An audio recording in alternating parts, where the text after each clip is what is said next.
नमस्कार। आज एक ऐसे बिजनेस के बारे में मैं आपसे डिस्कस करना चाहता हूं जो बहुत स्कोप वाला बिजनेस है और मार्केट में इस बिजनेस का खासकर अच्छा डिमांड भी है।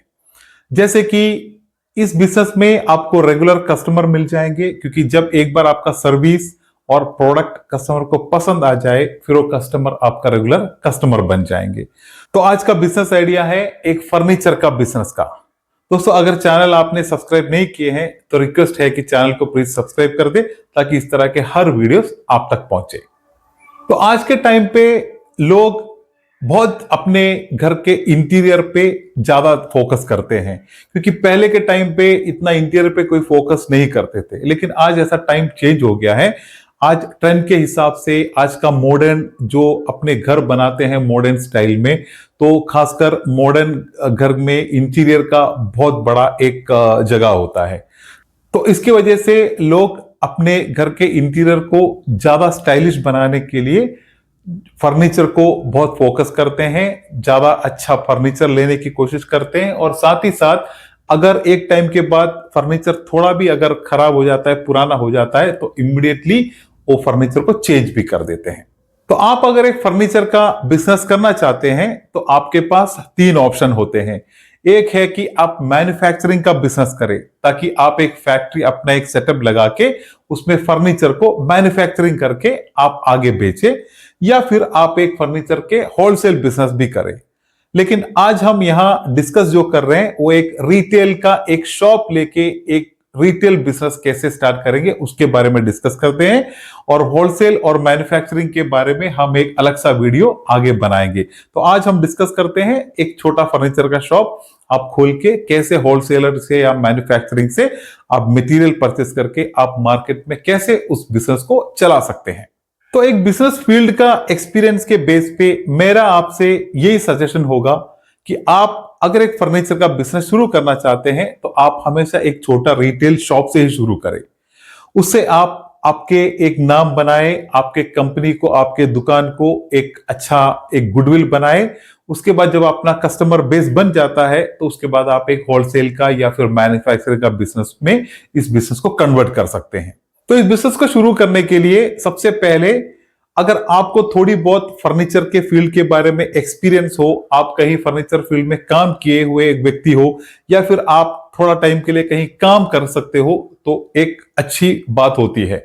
अगर नहीं तो इसके अलावा आप अगर कोई फर्नीचर दुकान पे काम किए हुए कोई एक स्टाफ को भी रखते हैं तो भी आपको एक बिजनेस शुरू करने के लिए बहुत आसानी होगी।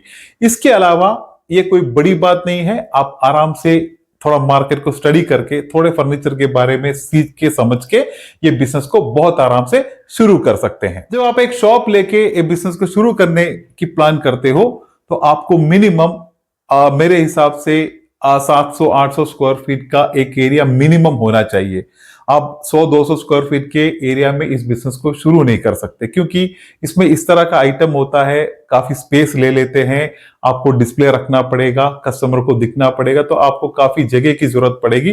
तो मेरे हिसाब से मैं कहता हूं आप मिनिमम एक 800 स्क्वायर फीट से ऊपर अगर इसको लेके करेंगे तो आपको फ्यूचर के लिए थोड़ा टाइम आराम से आप इसको वही जगह पे चला सकते हो, और आगे जाके आप इसको एरिया को अगर आजू बाजू में अगर थोड़ा बड़ा एरिया बना सकते हो तो आप उसके बाद कर सकते हैं। लेकिन मिनिमम आपको एक 700 या 800 स्क्वायर फीट तक तो मिनिमम आपको होना ही चाहिए। और शॉप भी आपको एक पब्लिक एरिया में लेना है जहां आपके पास कस्टमर आने की सुविधा हो, जहां कस्टमर का आना जाना होता है, ऐसे एक पब्लिक एरिया में आपको ये शॉप लेना है। और फर्नीचर में आपको होम फर्नीचर से शुरू करना है, क्योंकि मैं इसलिए बोलता हूं कि home furniture, office furniture, decoration के अलग से फर्नीचर, इस तरह के काफी फर्नीचर के ग्रेड होते हैं। तो सबसे ज्यादा चलने वाले और फास्ट बिकने वाले आइटम फर्नीचर में होम फर्नीचर होते हैं, जिसको घरेलू फर्नीचर कहते हैं। और ये फर्नीचर खासकर लकड़ी से, प्लास्टिक से और स्टील से बने हुए होते हैं, क्योंकि इसमें अलमारी होती है जो स्टील का होता है, लकड़ी की अलमारी होती है, प्लास्टिक की कुर्सियां होती है, प्लास्टिक के टेबल्स होते हैं। तो इस तरह के ये तीनों लकड़ी, प्लास्टिक और स्टील के बने हुए फर्नीचर यही होते हैं होम फर्नीचर में सबसे ज्यादा। तो इसी तरह का ग्रेड का हर फर्नीचर आपको रखना है, और वो भी फास्ट मूविंग फर्नीचर ही आपको रखने हैं, क्योंकि फास्ट मूविंग फर्नीचर जितने होते हैं, जैसे कि बेड हो गए, कुर्सियां हो गए, टेबल हो गए, स्टडी टेबल हो गए, अलमारा हो गए, इस तरह के जो फास्ट मूविंग चलने वाले जो आइटम है, यही आपको स्टोव में रख के आपको शुरू करना है। और इसके लिए जो भी मटेरियल आप लेते हो, आप डायरेक्ट, अगर आपको एक अच्छा मैन्युफैक्चरर मिल जाता है, अगर आप उधर से लेने की सुविधा हो तो आप डायरेक्ट मैन्युफैक्चरर से ले, थोड़ा आपको और ज्यादा बेनिफिट आपको प्राइस में मिल जाएंगे। नहीं तो फिर अगर आपको अलग अलग मैन्युफैक्चरर से जाके लेने की प्रॉब्लम आती हो तो शुरुआत में आप एक अच्छे होलसेलर से ही ले ले मटेरियल।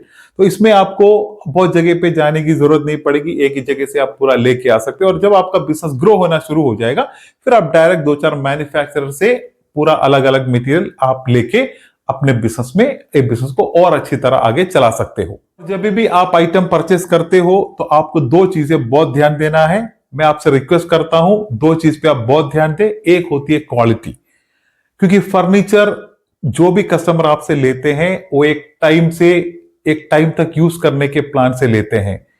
फॉर एग्जाम्पल, आपसे अगर कस्टमर ने एक टेबल ले लिया तो कस्टमर सोचते हैं कि एक टाइम तक ये अच्छी तरह चलेगा, एक टाइम तक वो उनको यूज कर सकते हैं। या फिर एक आपसे एक अलमीरा ले लिए, एक बेड ले लिए, तो उनका यही होता है कि एक टाइम तक मिनिमम, मैं कहता हूं कि कोई 6 महीना, 1 साल, 2 साल तक के मिनिमम, तो उतना सोच के हमारे सोसाइटी में कस्टमर एक आइटम फर्नीचर के लेते हैं। अगर वो लेने के 2-4 दिन के बाद, अगर 1 महीने में भी अगर कुछ खराब हो जाता है तो वो एक आपके बिजनेस के लिए एक रॉन्ग इम्पैक्ट होगा। तो आप हमेशा जहां से भी ले, क्वालिटी का ही ले, क्योंकि कल जाके वो बिजनेस आपके ऊपर इफेक्ट होने वाला है। तो अच्छी क्वालिटी का ही ले।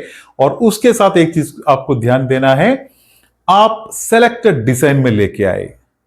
जैसे कि आपको यह सोचना है कि आप अगर एक कस्टमर होते, अगर आप एक फर्नीचर लेने एक दुकान में जाते, तो आप किस तरह के फर्नीचर आप ज्यादा सेलेक्ट करते हैं, तो उसी तरह का एक डिजाइन को, मेंटालिटी को आप रख के आप उसी तरह के अच्छे डिजाइन को चूज करें। क्या होता है दोस्तों, मैं इसलिए बोलता हूं कि बहुत से इस तरह के बिजनेस में जो होलसेलर या मैन्युफैक्चरर जो रेकमेंड करते हैं, वो पूरे लेके आके आप आपके दुकान पे रख लोगे, लेकिन उसमें से कोई इतने मॉडल होते होंगे जिसमें दिखने में इतना कोई खास नहीं होगा और कस्टमर उसको लाइक ना करे, तो वो क्या होगा, फिर आपको रिटर्न देना पड़ेगा, फिर आपके स्टॉक में पड़े रहेंगे। तो आप कभी भी मैन्युफैक्चरर के या होलसेलर के प्रेशर में आके आप उनके रिकमेंड किए हुए मटेरियल को सीधा लेके आके नहीं रखे। आप देखें कि कौन सा डिजाइन अच्छा है, मेरे दुकान पे कौन सा डिजाइन चल सकता है, उस तरह आप सोच के, देख के, आपके मन को जो पसंद आए, इस तरह के चुने चुने डिजाइन को आपको ला के रखना है, ताकि अगर कस्टमर जब आते हैं तो वो कस्टमर को भी पसंद आनी चाहिए। तो आप थोड़ा सिलेक्शन में भी ध्यान दें। तो मैं यही कह रहा था, एक क्वालिटी और सेकंड अच्छे डिजाइन, ये दोनों पे आपको फोकस करना है। और आपको इसके साथ मिनिमम, मैं कहता हूं, 1 या 2 स्टाफ को भी आप अपॉइंट करें, क्योंकि एक स्टाफ हमेशा दुकान पे होने चाहिए होते हैं, कुछ आगे पीछे रखने के लिए, या कुछ छोटा मोटा हेल्प करने के लिए, या कुछ कस्टमर को हैंड ओवर करने के लिए, या फिर आपके दुकान को थोड़ा क्लीन रखने के लिए। इस तरह के एक स्टाफ आपको मिनिमम होने चाहिए। और साथ ही साथ ये फर्नीचर को डिलीवरी करने के लिए या उधर कस्टमर के जगह पे जाके अगर उसको सेट करके देने के लिए हो तो आपको एक और स्टाफ की जरूरत पड़ेगी। तो मिनिमम मैं कहता हूं आप 1-2 स्टाफ से ये बिजनेस को शुरू करें, ताकि आपको आगे जाके बहुत ईजी हो जाएगी। इसके बाद आपको आपके बिजनेस को बहुत अच्छी तरह मार्केटिंग करना है। दोस्तों, आप एक दुकान खोले हो, वो दुकान में जो आइटम आपके पास है वो फर्नीचर है। फर्नीचर आपके पास अच्छे अच्छे डिजाइन के होंगे, कैसा पता चलेगा लोगों को कि आपके दुकान की, आपके पास इतना अच्छा फर्नीचर है, आपके पास काफी वैरायटीज है। इसके लिए आपको एक अच्छी तरह मार्केटिंग करने की जरूरत पड़ेगी।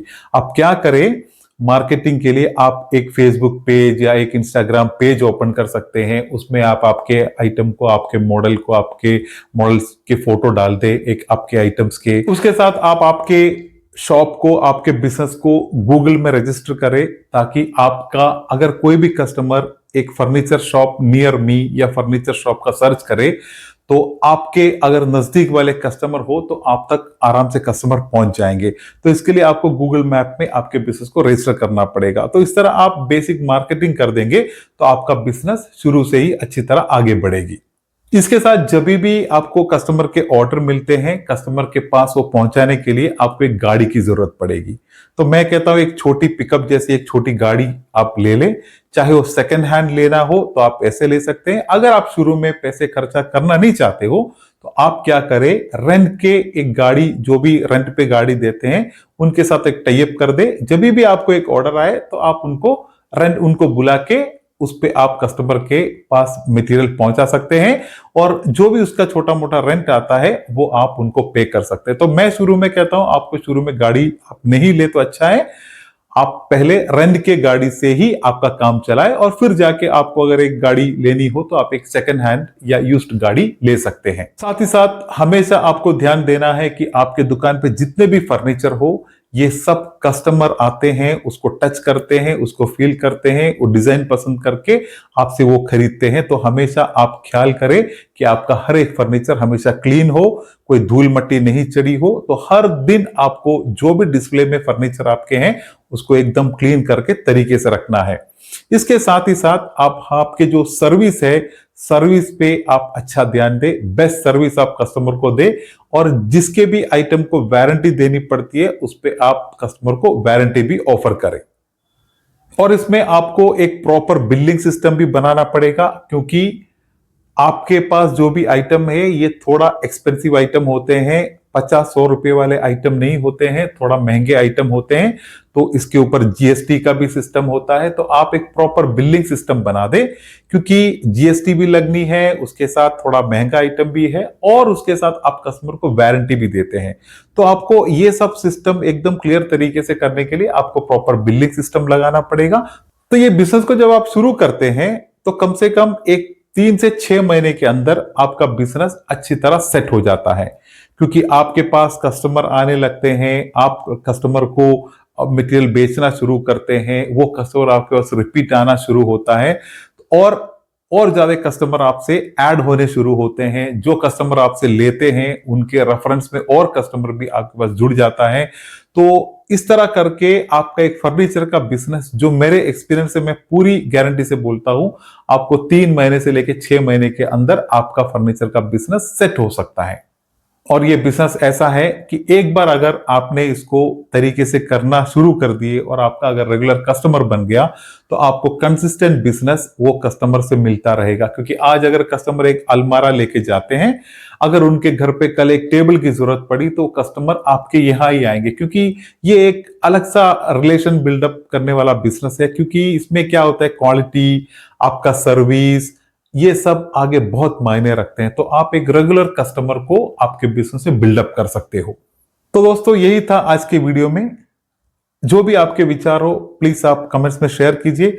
अगर वीडियो आपको पसंद आई हो तो एक लाइक कर दे, चैनल को सब्सक्राइब कर दे।